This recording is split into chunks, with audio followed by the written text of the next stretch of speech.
So Beauty and the Beast is a remake of the 1991 animated Disney movie Beauty and the Beast. So the story of Beauty and the Beast is this girl named Belle, who is a bookworm, goes to this castle which is abandoned, and all that's left by it are magical antiques and a prince who was once a human but now he's a beast. He takes her captive, and Belle eventually falls in love with the Beats, and that may break a certain curse.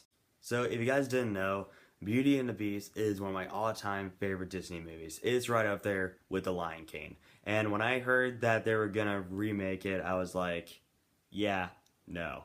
But surprisingly, Disney has been on a roll lately with these live-action remakes of their animated movies. Like, for example, The Jungle Book, which came out last year. That movie was phenomenal, and since I love The Jungle Book so much, I was actually really excited for this retelling of Beauty and the Beast. But let's get to the thing that you guys have been waiting for. What did I think of this live-action retelling of Beauty and the Beast? Was it as good as the animated classic, or was it not quite as good? So, this movie was fantastic. It does something that a lot of remakes lack. It respects its source material. Just like with The Jungle Book, Disney has once again made a great remake. So let's get to the things that I love about this movie. Every single one of these cast members were well casted. Emma Watson was great as Belle. Dan Stevens was great as the Beast. Luke Evans knocked it out of the park as Gaston. Kevin Kline was amazing as Belle's dad.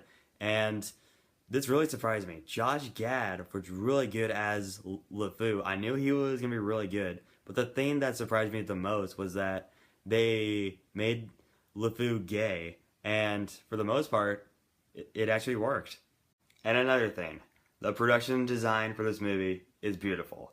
The way they made Beast's castle look is beautiful. The inside was cool. The costume designs were amazing. And the visual effects were stupendous. In regards to a visual spectacle, the highlight of this movie was the Be Our Guest scene.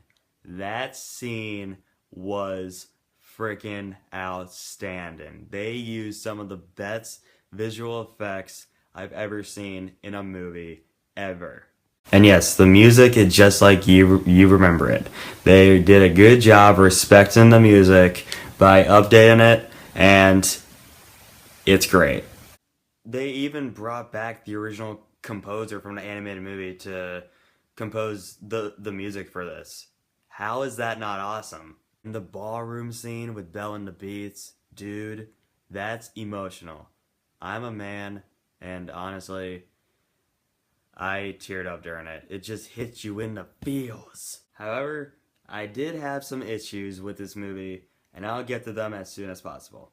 Like, for example, they added some new stuff in this movie that wasn't in the animated movie. Like, for example, they explored more of Belle's mother and why she was absent throughout the movie, which I thought was really interesting. But some of the new stuff they added was a bit unnecessary, and I found it fine. But I was like, they could have might have just scrapped this.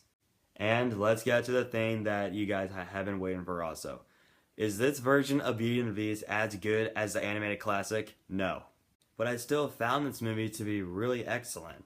So far, out of all the movies that I've seen in 2017 so far, this movie surprised me the most.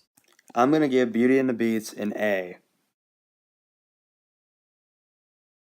Fear not, the original Beauty and the Beast is in good hands. Okay, so, Beauty and the Beast. Have you seen it? What do you think of it? Or, if you have seen it, which one do you prefer? The animated Disney classic or the remake? Whatever you prefer, comment below and let me know. And if you want to see more videos, just be sure to subscribe.